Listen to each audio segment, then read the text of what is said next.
Oi, gente. Bom dia para vocês. Bom dia.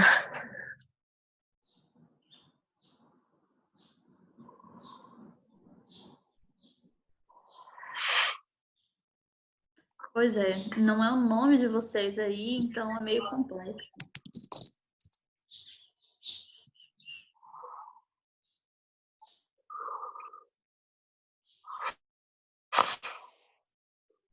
As 3 pessoas que estão aqui: João César, presença. E quem são as outras 2 pessoas? O Iago? Iago. E o Roger?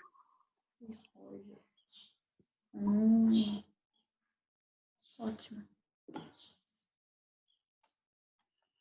Eu queria ver a cara de vocês. É tão ruim não ver. Eu pensei que ia ver a carinha de cada um. Eu não entendo por que vocês não deixam ver o rosto de vocês.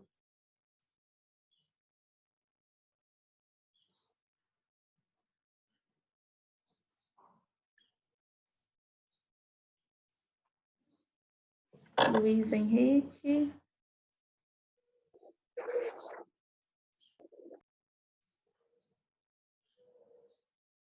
Carlos Daniel.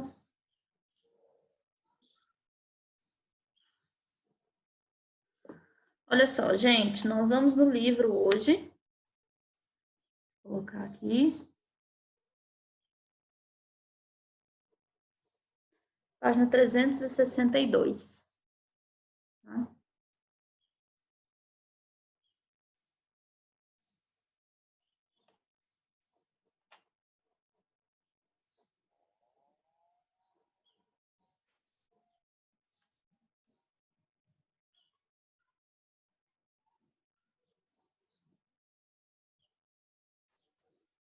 Então, vou colocar aqui. Então, nós estamos na página 362, nós vamos fazer correção de atividades hoje. Vocês estão conseguindo entender o conteúdo, gente? Ou não?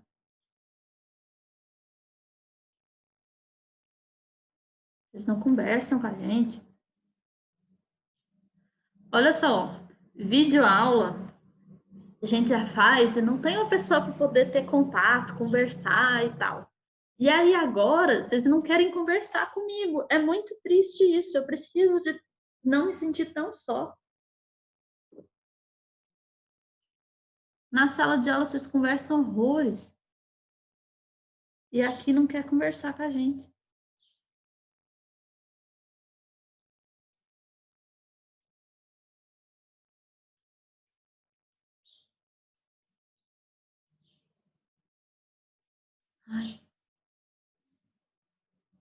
Para eu conversar com vocês, vocês têm que tirar. Tem o... A Vitória tá certinha aí, ó. Tá sem o microfonezinho cortado. Vocês têm que clicar nesse microfone aí e tirar do mudo.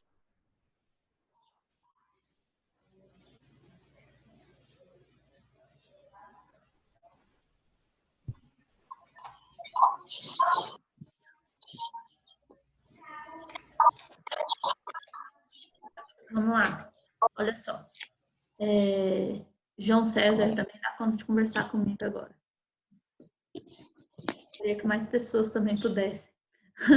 Então, nós temos na página 362, número 1, vamos fazer uma correção aí dessa parte em diante, tá? Nós estamos no módulo 2, capítulo 3. Capítulo 3? Acho que é, né? É. Módulo 2, capítulo 3. Todo mundo, por favor, peguem aí o livro de vocês para a gente poder ir fazendo a correção, tá? Que frio. Então, 362, número 1, defina com suas palavras o que é um território nacional. Um território nacional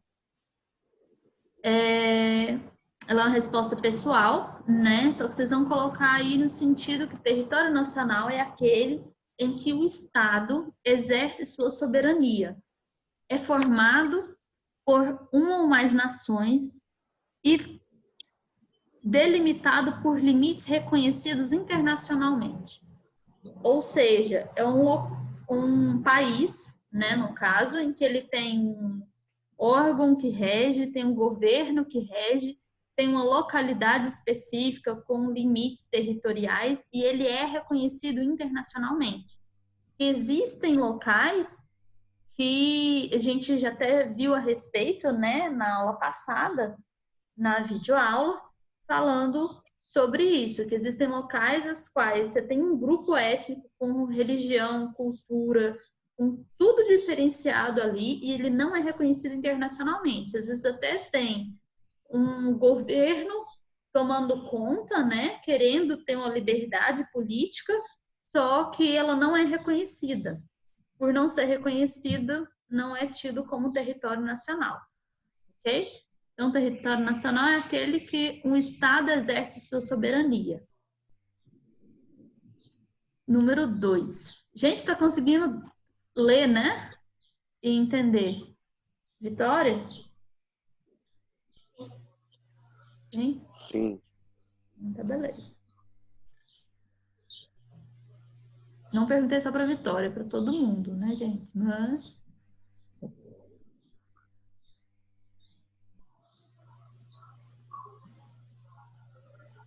quem mais chegou aí agora? Ana Beatriz está conosco. Gabriele ainda não, né, gente? Não.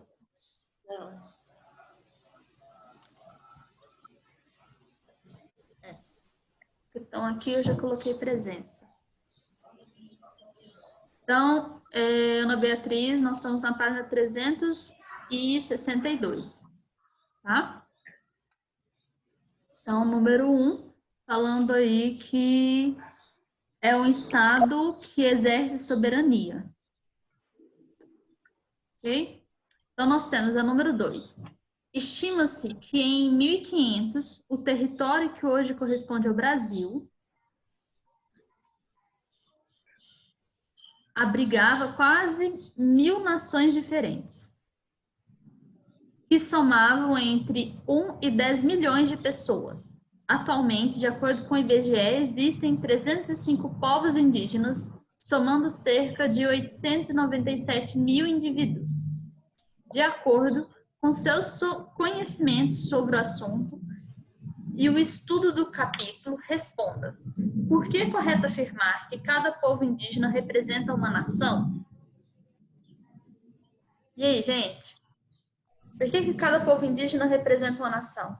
Alguém quer responder? Fala que sim.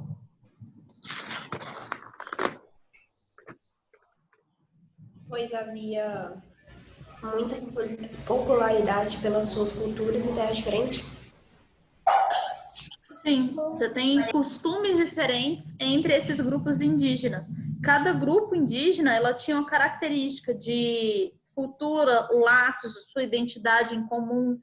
Você tem a língua diferenciada, você tem costume, o que eles tinham como a morte, para cada um tinha uma visão diferente. O que eles comiam era diferente. Tinha grupos indígenas que moravam na região do litoral, por exemplo. E aí esse grupo indígenas, eles comiam frutos do mar. Já o grupo indígena que morava lá na floresta amazônica, comia frutos, comia peixe, tinha formas de vestir. Realmente eles se vestiam, não eram pelados de tudo, eles se vestiam com penas, se colocavam adornos, se pintavam. Essas pinturas eram diferentes de cada grupo indígena, né? Então, existiam grupos que eram canibais, outros não eram canibais. Canibais significa comer seres humanos, né? E aí vai. Então, você tem... no livro, ele tá essa resposta, ó. Porque cada nação é formada por um grupo de indivíduos que compartilham características culturais e laços de identidade em comum.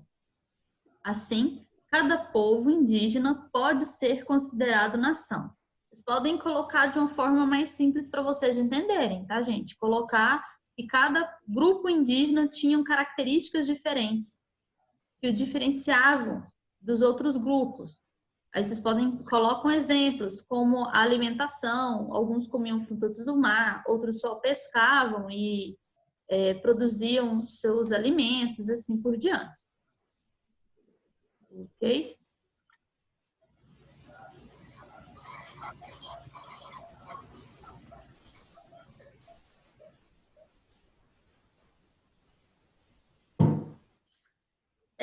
Letra B. De acordo com estudos realizados anteriormente, o que levou à redução do número de povos indígenas no Brasil ao longo do tempo? E aí, gente? Ana Beatriz. Você pode responder para a gente, por favor? Professora, até agora eu não achei. Vocês estão no módulo 1, né, ainda? Não, no módulo 2. Ah, por isso que eu tô achando a página. Que página que é? Não, gente. É o módulo 2, capítulo 3. Você podia ter falado antes já, ué. Me interrompe, fala assim, peraí. Oi, professora. 362 a página.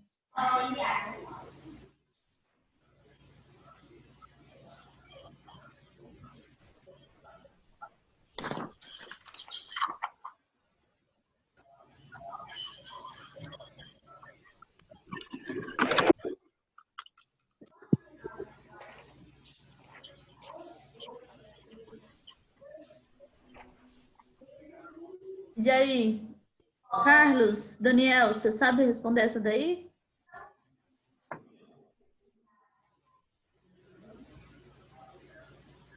Carlos, Daniel? Olá.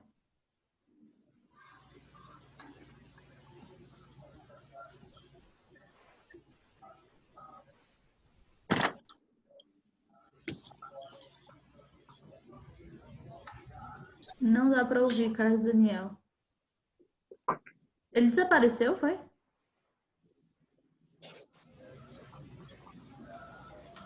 A gente sumiu. Ele saiu, né? Sim. Então, vou colocar aqui que ele faltou. Porque a pessoa não pode ficar aparecendo e desaparecendo. Aconteceu algum problema técnico, talvez. Ele entrou de novo. Então, vou colocar presença de novo.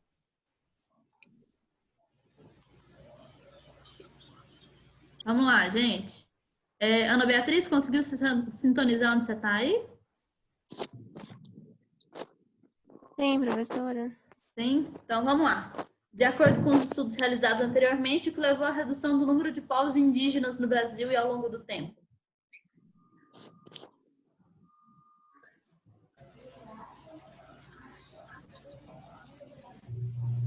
Gente, ninguém dá conta de responder isso? O que aconteceu com os indígenas que eles morreram? Foram avisados lá pelos portugueses que chegaram no Brasil. Foram o quê? Eles foram escravizados e mortos pelos portugueses que chegaram da Espanha, Portugal. Isso daí, os portugueses que vieram de Portugal, no caso, espanhóis são da Espanha, mas os portugueses, né? Eles vieram e eles trouxeram algumas coisas que fizeram sacrifício de povos indígenas, como as doenças. Então, principalmente as doenças vão modificar aí a estrutura dos povos indígenas que vão morrer por conta de gripe. Uma gripe comum matava um monte. Tipo, um índio entrava em contato com um branco e esse índio pegava gripe. E aí ele levava para o grupo, né, indígena ali e matava todo mundo, porque eles não tinham imunidade para gripe, não tinham remédio, nem nada do tipo, tá?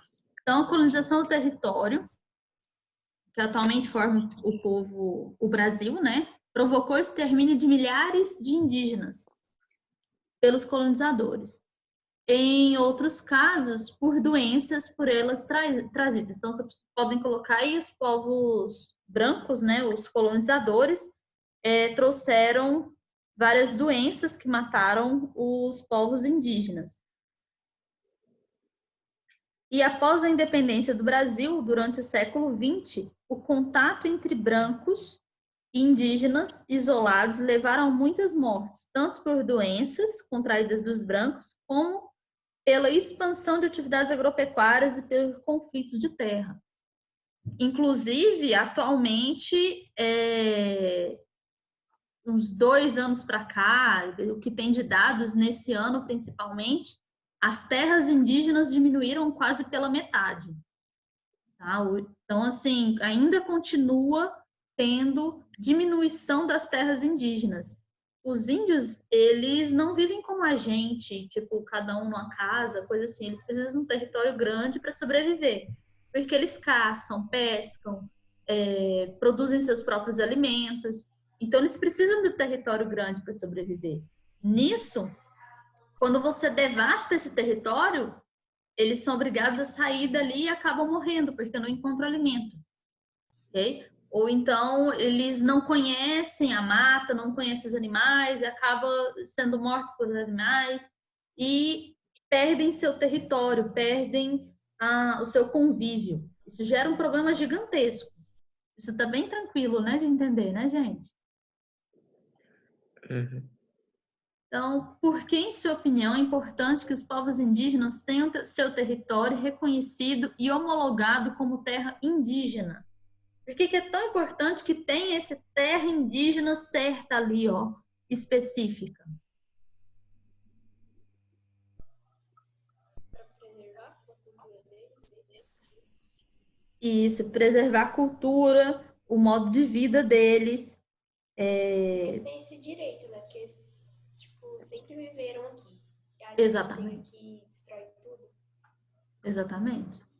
É o direito deles, né? A gente está invadindo, na verdade, o território. E, assim, tenso isso.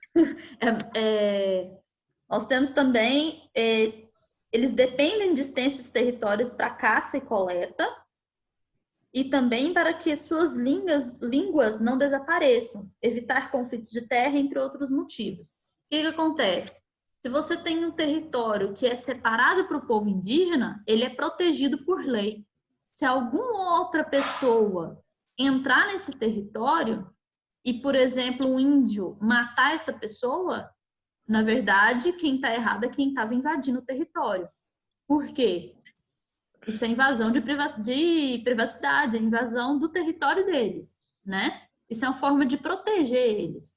Se você não tem um lugar específico, tem-se essa invasão e não tem como ter estudo a respeito de quanto que foi invadido ou não de território indígena, nem nada do tipo. Você não vai ter uma lei que vai preservar essa questão da cultura indígena, certo? 3. Leia o texto a seguir e realize as atividades propostas. Então, nós precisamos aí de 2 pessoas, um para ser o pai e outro para ser a filha.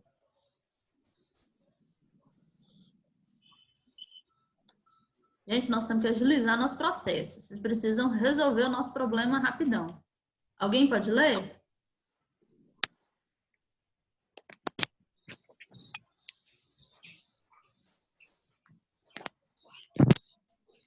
Ê, Gustavo, quase no final.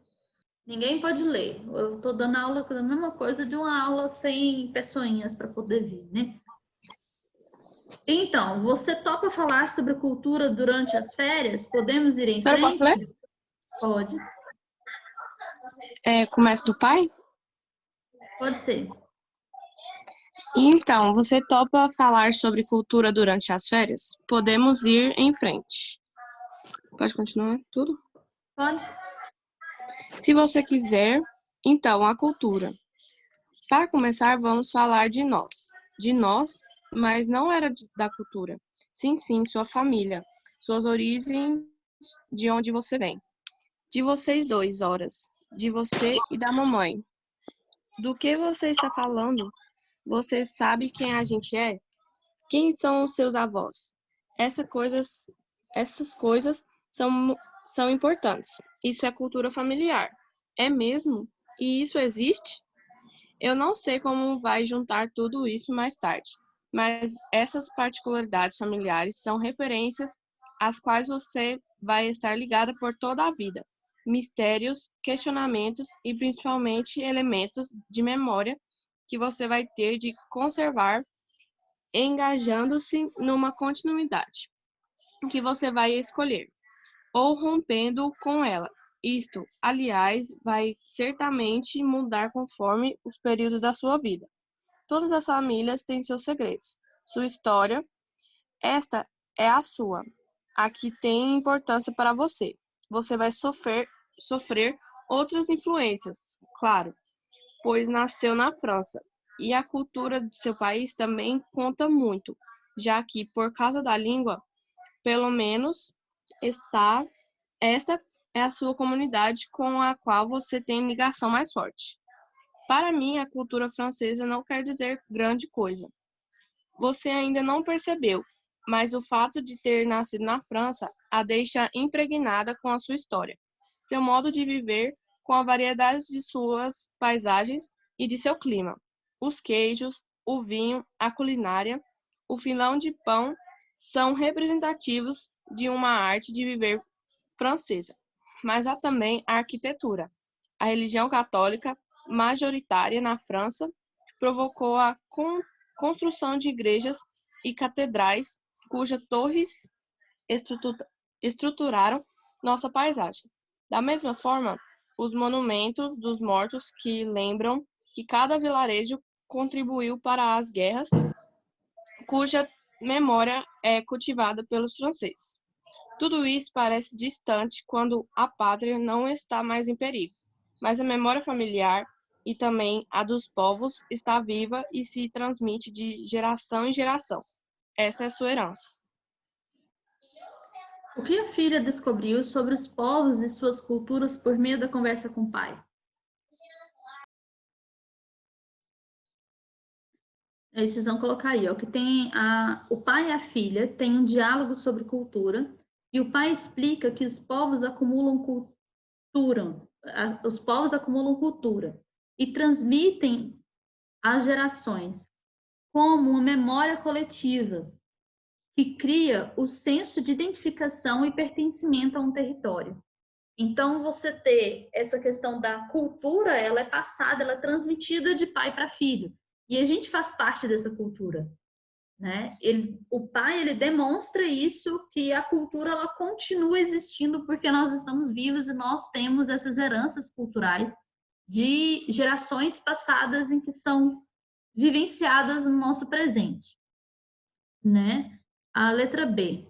Converse com seus familiares e escreva um texto no caderno com o título A Minha Cultura e dos Meus Antepassados. Nesse texto, você deverá citar elementos culturais praticados por seus pais, avós e bisavós, e que você também pratica. Então, por exemplo, se vocês têm como herança cultural a religião católica, né? Isso daí é uma herança cultural. Praticar a religião que vocês têm na família, ou então a evangélica. Você tem uma herança cultural dessa família nesse segmento de religião, ou espírita, ou budista, ou sei lá, tem vários tipos de religiões diferentes. E vocês praticarem essas religiões significa que vocês têm heranças culturais que estão impregnadas na sua família, na sua forma de ser, né? Outra coisa que nós temos também vocês podem colocar a forma de se relacionarem com as outras pessoas. A minha família, ela é muito questão de juntar todo mundo, conversar com todo mundo, só que ao mesmo tempo tem um quesinho de falar meio ríspido. E esse falar ríspido faz parte dessa herança cultural. E a gente mistura com um monte de gente, acaba aprendendo coisas diferentes e como se portar de forma diferente, né? A culinária também. Ele fala a respeito do pão, do tipo de pão, de comer o queijo, o vinho. Isso faz parte da culinária francesa, né? Por exemplo, a minha família, ela tem como herança cultural a rosca, tipos de pães, que é produzido na família, né? Tem um gruste, que é um biscoitinho frito, e ele é italiano, aí já é do lado da minha mãe. Então, eu misturo tanto do lado de pai e de mãe e dos meus avós para poder formar essa herança cultural que eu vou passar para o meu filho, certo? Então, são várias coisinhas que nós podemos colocar aqui, tá?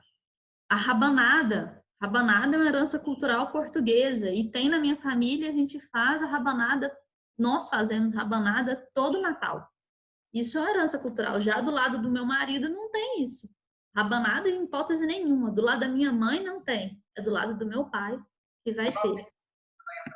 Tá? Eu queria muito ter conversa da gente poder falar de heranças de cada um pouquinho e tudo mais. Vamos ver se vai dar tempo por conta das outras atividades aqui. Tá? Então, 369. Então, lê as notícias abaixo e responda as questões propostas. Em protestos, com 450 mil catalães pedem declaração de independência. A manifestação já tinha sido convocada há alguns dias para exigir a liberdade de 2 líderes de entidades sociais independentistas que foram detidos. Milhares protestam contra a declaração de independência da Catalunha, em Barcelona. Milhares de pessoas contrárias à declaração de independência da Catalunha foram às ruas neste domingo, 29, em Barcelona. Isso daí é uma notícia dia 7 de abril de 2018, tá? País Basco diz adeus ao grupo separatista ETA, criado em 1959 durante a ditadura de Francisco Franco. O grupo separatista basco anunciou oficialmente sua dissolução hoje. Então, explique do que tratam as notícias apresentadas em relação aos movimentos separatistas na Espanha.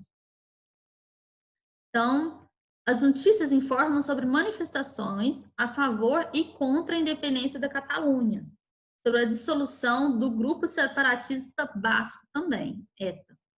Sobre Catalunha, a gente viu um vídeo a respeito na aula passada, na videoaula, né, gente? Espero que vocês lembrem disso. Vocês estão lembrando? Vocês viram o vídeo? Ninguém responde, eu estou falando sozinho. Eu vi. Que bom. Então, B.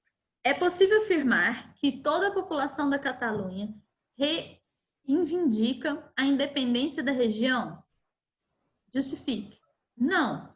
Você tem uma grande maioria ali na região da Catalunha em que ela defende realmente a separação, né? Mas parte da população deseja que a Catalunha permaneça fazendo parte da Espanha, certo? É possível afirmar, com a dissolução do ETA, o País Basco deixou de reivindicar sua independência? Justifique. Não. O movimento pró-independência segue ativo politicamente, sem a atuação violenta do ETA. Então, o ETA é um grupo violento que tinha para poder ter uma separação desses países aí, País Basco. E aí, esse grupo não tem mais, acabou, só que você continua ainda tendo pessoas as quais lutam para ter essa separação, lutam de uma forma pacífica, tá? Conversando, manifestações, coisas mais pacíficas e não questão de agressão, de atentados terroristas e coisas assim, tá? Página 370, essa é a última página, né?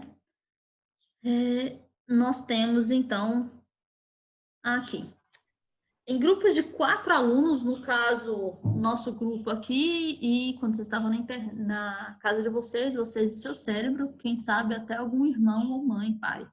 Pesquise na internet ou em fontes impressas um dos focos separatistas mencionados na página 364 a 366, ou outros encontrados no decorrer da pesquisa. Anote as principais informações e depois apresente. Tá faltando 10 minutos para acabar.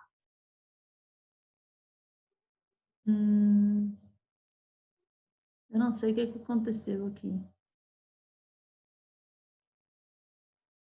Vamos lá. Então,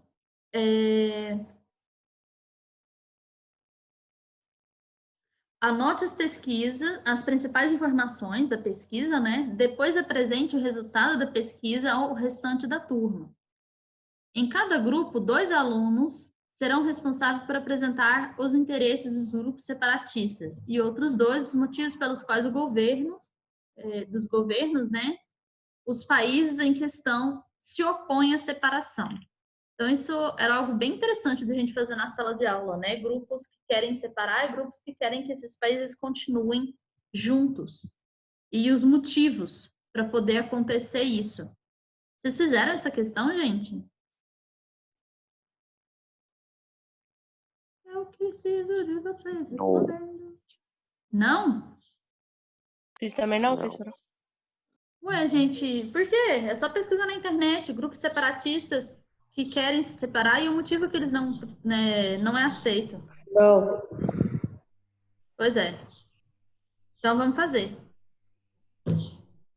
Vão pegar e vão olhar na internet e colocar grupos separatistas. Então, são 2 grupos separatistas. Vocês podem colocar um grupo separatista e colocar a visão de que eles querem separar, o motivo que eles querem separar e o motivo que aquele país não quer deixar separar, né? Então, no livro de vocês tem vários aí. Tem a Catalunha, que é uma região muito rica e próspera e por isso os países não querem que se separem.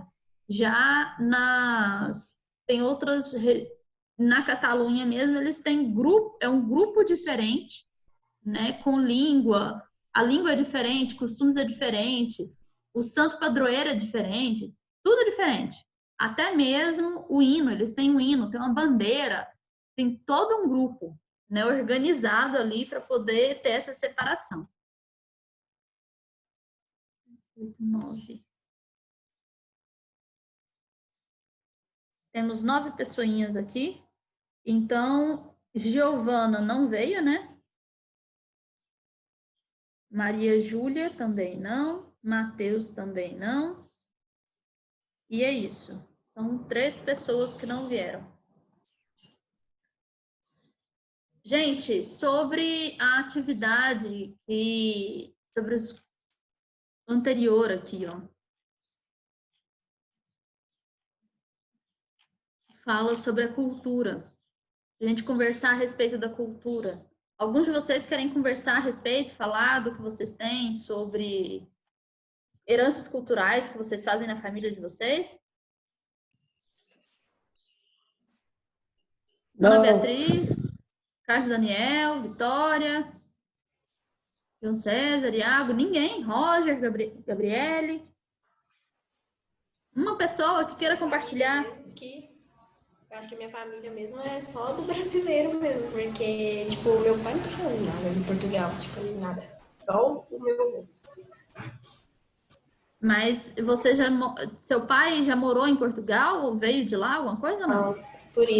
Também por isso, né? Porque ele veio pra cá. Quando ele é bebê, entendeu? Tipo, por isso que não tem tanta cultura assim. Certo. Mas deve ter algum tipo de alimento. Vocês comemoram o Natal? Sim. Sim? Vocês fazem rabanada? Não, porque eu acho que minha mãe gosta, mas o meu pai não é muito chegado, não. Então, ninguém é muito chegado em rabanada, assim. Tá. Tem algum outro alimento que você sabe que é de herança portuguesa, que pode ter que vocês fazem, comem na família de vocês?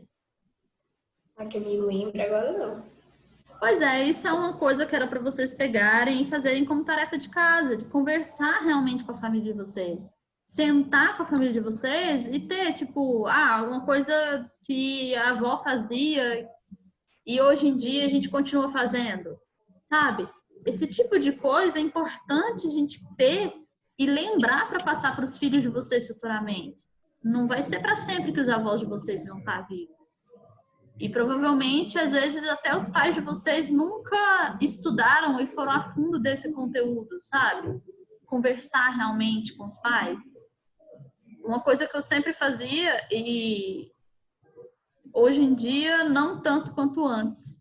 Meus avós do lado de mãe, eles estão com perda de memória. Então já não dá tanto para conversar. Mas eu sempre busquei conversar com eles e perguntar realmente o que eles tinham de heranças da família, sabe? Por exemplo, minha bisavó colocava pinga na boca dos meninos recém-nascidos.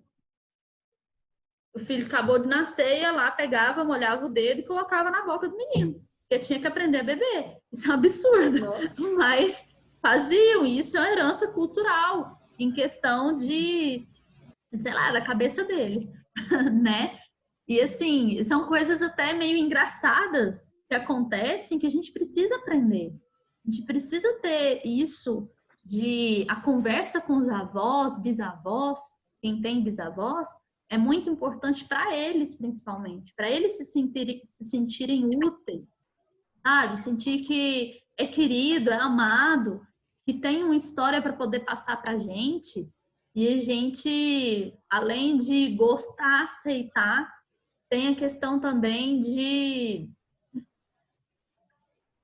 valorizar. Ana Beatriz, você não tem nada, tipo, de alimento que vocês comem, descendência da família de vocês? Tem, só que eu acho que nem é tão conhecido assim, que é por parte do sul, né? Que tem os italianos e tal da minha família, que são, é tipo, chama tortelli. É muito bom. Só que eu não sei explicar como é que é, sabe? E tem várias outras comidas, mas por agora é essa que eu lembro. Chucrute, tem- vocês também comem, não? Sim, só que a gente fala diferente, a gente fala grusto ali. Sério? Aham. Nossa, aquilo é muito ruim. Nossa, eu gosto, acho muito bom. É o paladar, tá vendo? O paladar de cada um, a Aham. gente acostuma com aquilo. É um repolho fermentado, né? O chucrute que a Ah, gente fala. E deve ter diferente de gosto e de tempero de cada região também, né? Provavelmente. provavelmente. Isso é legal. E dança, forma de vestir, sei lá, vocês têm algum ritual que vocês fazem? Não, mas assim, eu vejo muita foto que antigamente, na minha bisa e no meu biso, tinha essas coisas, assim, que dança e tal, de se reunir com a família toda, sabe? Isso é Mas massa. hoje em dia, nem tanto mais. Uhum. Legal. Você falou de dança, de reunir com todo mundo. A minha família tem questão de tocar violão e cantar. E a minha avó nunca fez aula de violão. Ela aprendeu olhando os outros tocando e foi lá e aprendeu sozinha. Ela aprendeu a olhar a partitura e tudo mais. Isso é muito massa, assim. E a facilidade para a música, às vezes, a gente não sabe o motivo, né, de onde vem. Eu não tenho isso. Meu sonho era aprender a tocar violão. Mas muitas pessoas da minha família têm. Inclusive, tem artistas na minha família, né? Que trabalham realmente. O Grupo Galpão, vocês já ouviram falar, não? É o grupo de teatro de Belo Horizonte. Eu tenho uma prima do meu pai que trabalha no Grupo Galpão. E eles apresentam, é muito massa, é um grupo gigantesco. Eles já apresentaram até na França, de Romeu e Julieta, na França, esse Grupo Galpão. E vários outros grupos aí que fazem parte. Gente, conversar a respeito, gente, tenta conversar a respeito com a família de vocês, por favor, sabe? Não deixa perder isso. Essa questão dessa herança cultural, da gente saber das nossas origens, do porquê que a gente, às vezes, conversa ou se porta de tal maneira, né? Uma coisa que eu aprendi também, eu acho que não sei se vai dar tempo de falar, mas eu sempre andava na rua olhando para baixo e ficava com vergonha de olhar no rosto das pessoas quando eu estava andando na rua. Quando eu morei em Minas Gerais, eu descobri o motivo. Isso daí é uma herança mineira, em que eu não sabia o porquê que eu andava dessa forma, né? É engraçado, todo mundo em Minas Gerais, na hora que você está andando na rua, eles